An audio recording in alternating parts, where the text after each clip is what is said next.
Yun nga, estimated due natin is June 17, 2021. And to tell you the gender ng ating pinagbubuntis ngayon mga kadangs.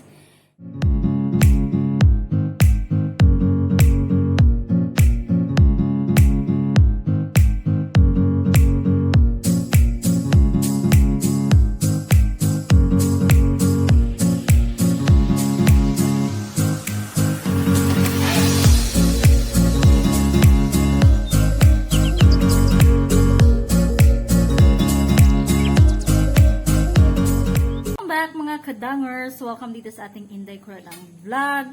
Today is another weekend vlog mga kadangs, and today is April 17, 2021, and may lakad kami ngayon. Ipapa-ultrasound ko yung tiyan ko mga kadangs. Hi kadangers! And para malaman na din natin yung gender ng new kuradangers natin, and we need also to follow up, check up kay Habi kasi schedule niya today din. And yeah, bibili na din kami ng mga gagamitin kasi malapit-lapit na din tayong mga nganak. So bibili na kami ng mga gagamitin natin mga kadangs, mga dadalhin sa hospital kung tayo ay mga anak na mga kadangs. And yes, so alam nyo naman na wala akong trabaho, we are unemployed mga kadangs. So today meron kasi akong maliit na naipon, which is this one mga kadangs, para mabibili natin ng mga gamit na gagamitin natin sa panganganak natin mga kadangs. So it's very kunti. Excuse me anak, nag-vlog si mami. It's very kunti lang pero makakatulong na to mga kadangs para makabili tayo ng mga gamit ni baby, mga kakailangan natin sa panganganak mga kadangs. Alright, so bibilangin natin to, kung konti kong naipon mga kadangs para mabili na natin to ng mga gamit natin. And yeah, magkano kaya to? So bibili na natin to ng mga diaper, yung mga damit-damit niya. Actually, hindi naman ako bibili ng mga damit na marami kasi meron naman akong mga natira pang mga baby suit dyan. At mga lampin-lampin. Siguro mittens at saka yung socks lang yung bibilhin ko, and then yung bonnet niya kasi wala na akong natira na ganun. Ayun na, kuha na kanang dili na pwede makahilo na. So bibilangin natin itong mga kadangs muna, and later hinihintay ko pa si Habi. Hinatid pa si Kian sa Mitya. Dito, oh.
This is it mga kadangs. All in all, this is 1,300 pesos for our baby stuff.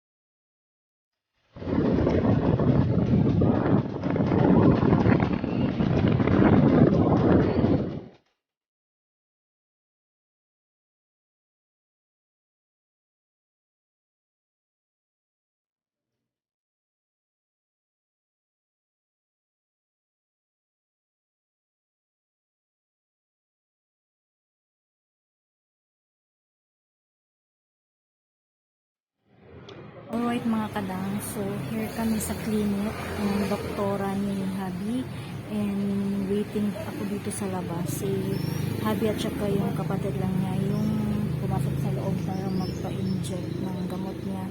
And pumunta na kami, galing na kami sa clinic din sa magpa-ultrasound ko guys. Yung schedule ko is pinabalik kami ng 1:30. So after dito is punta muna kami ng supermarket para bumili ng mga gamit ni baby. So ano pa naman 9:57 pa naman guys. So doon muna kami mag lunch sa supermarket and then bibili na din ng mga gamit-gamit para sa hospital. Yun yung agenda natin ngayon and hinihintay ko pa sila matapos sa loob while waiting dito sa labas ng clinic. So yan, saka doing my task na din sa ating work and yeah, talk to you later mga kadangs.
Alright, welcome back mga kadang. So kararating lang namin from Dipolog and yeah, medyo pagod, inaantok ako mga kadangs kasi kanina mga alas 8 kami umalis dito and ngayon lang kami nakarating. It's already 3 mag 4 na, alas 4 na pala mga kadang. So medyo pagod na ako. And yeah, yung mga binili ko guys na gamit is ito mga kadangs. Ito yung nabili natin sa ating inipo na pera pangbili ng mga gagamitin natin. So I spend 1,683.37 sa grocery natin ngayon kasi nag-grocery na din ako ng konti dito sa bahay mga kadangs. So ito na yung mga gagamitin. Bumili na ako ng mga alcohol, petroleum jelly, tsaka feeding bottle niya, formula ng baby, mga newborn diaper, adult diaper, tissue. Yan, mga gagamitin natin sa panganganak mga kadangs. And nag-grocery lang din ako konti ng mga gagamitin natin dito sa bahay, mga sabon, mga pagkon. Kasi wala na din kasi kami talagang stock dito sa bahay. So medyo pagod na ako mga kadangs and tapos na din tayo nagpa-ultrasound. And yeah, later mag-gender reveal ako dito sa aking YouTube channel, sa ating Inday Kuradang channel. Mamaya sasabihin ko sa inyo yung gender ng new baby Kuradangers natin. Later na lang mga kadangs cause I need to nap para thrilling, 'di ba? Para thrilling mga kadangs. Later is sasabihin ko sa inyo yung gender ng baby natin mga kadangs. New Kuradangers natin. Alright, so ayusin ko lang to i-arrange ko lang tong mga pinamili and then I will nap mga kadangs para makapagpahinga naman ako konti and later chika tagbalik.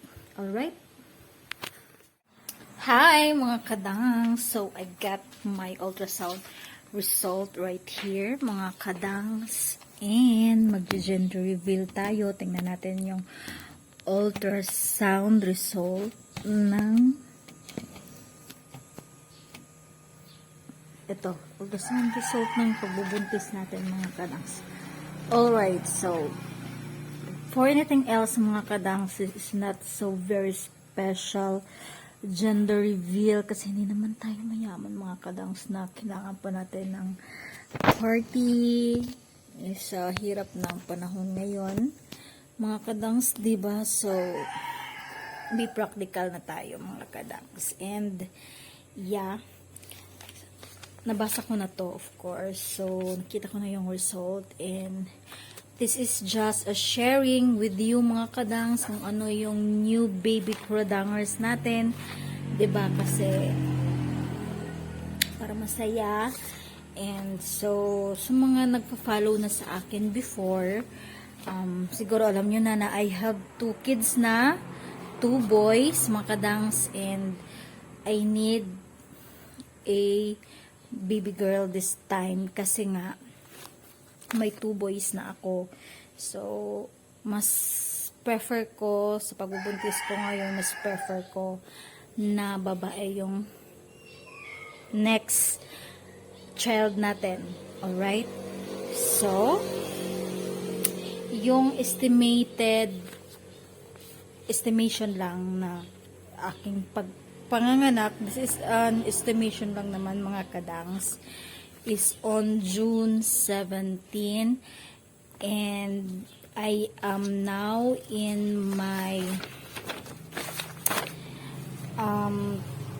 31 weeks and 4 days, and yun nga, estimated due natin is June 17, 2021, and to tell you the gender ng ating pinagbubuntis ngayon mga kadangs, answered prayer because babae na siya.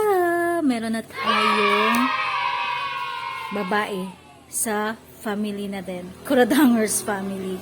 So I think this is a very unanswered prayer kasi ito yung hinihingi ko talaga na pag magbuntis ako ulit is babae na talaga kasi para makumpleto na din yung ano natin, meron na tayong lalaki, so meron din tayong babae, and I'm so very thankful na naging babae na tong pinagbubuntis natin mga kadangs.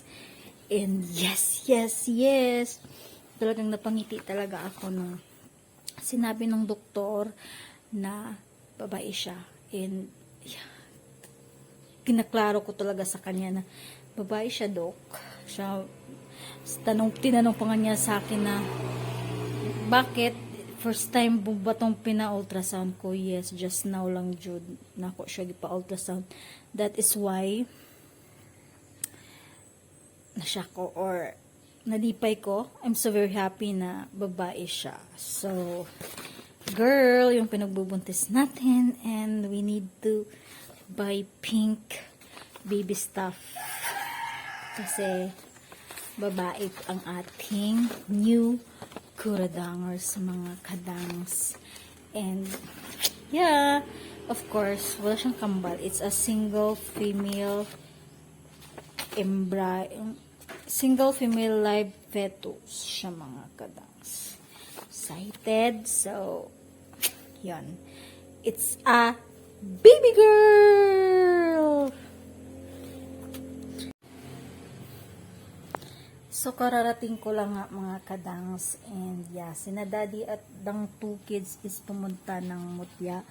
So I got the time and moment na i-share ito sa inyo mga kadangs. Karating ko lang from buhi-buhi, you know, and kasalukuyan akong kumakain ng tirang cake kahapon kasi kahapon is hubby's birthday. Well, anyway, hindi ko na na-vlog yung celebration namin, but yeah pa kasing personal celebration lang namin yun. And yeah, I will just end our vlog ngayon mga kadangs kasi I want to nap kasi medyo inaantok ako. Tingnan yung halatado sa mata ko na inaantok ako. I want to sleep, and hapon na. Anong oras? 5:00 na mga kadangs. Yes, so I will just end our vlog ngayon. And thank you so much sa always support mga solid Kodangers. And hopefully na makita ko pa rin kayo in our next vlog. Thank you so much. And subscribe and like our vlog for today. See you!